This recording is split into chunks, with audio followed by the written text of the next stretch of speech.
So what does this look like for a student from the student's view? What you will do is, especially if you're doing a teacher-led, but also if you're doing a student-led, you would have students go to joinpd.com, and there they will enter the unique code that is created every time you launch a new slide presentation. You notice it gives some funny, interesting words for each letter. They will automatically log them in. You can then get a quick check-in on how kids are feeling that day. They can click skip if they choose, and they just simply click the button. And once you have all your students logged in, you are ready to start presenting. Now, the students will not be able to move slides backwards and forwards if you are in teacher-led. They can only do that in student-led. You can actually switch that in the middle of the presentation if you want, if you're doing some of it teacher-led and then student-led the rest of it. So what will happen is, as you are moving the slides will change on the student's device. And you can talk through as long as you need on each slide, giving them the information that you need to teach them and share with them.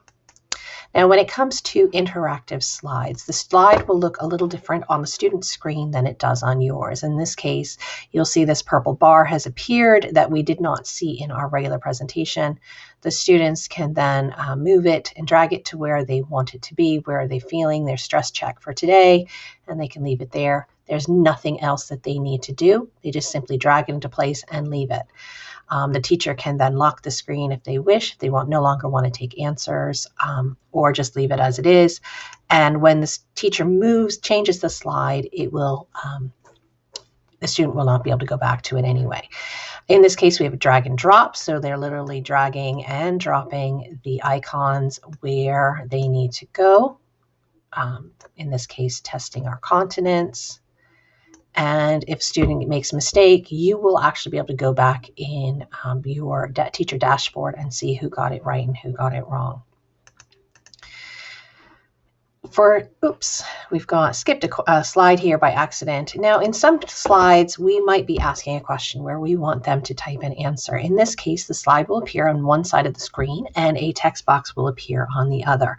So the student can type their answer. In this case, we have a mathematical higher order thinking. What mathematical questions could we ask about this image? How about how much cereal would fit in this box?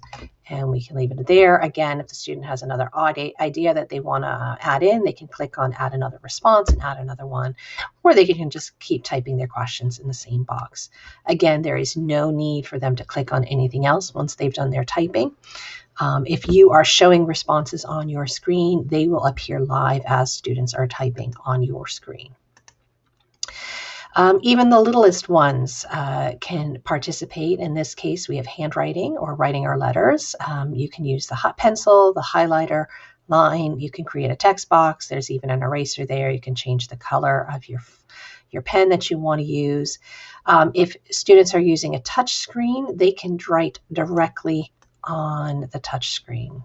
Okay, so we have our cat, our bat, and what if I put the wrong letter? Oh no, I put the wrong letter, so that I can go back and erase it and make a correction to my work. As long as the teacher's still letting me access the slide, we can write our letters in and go from there.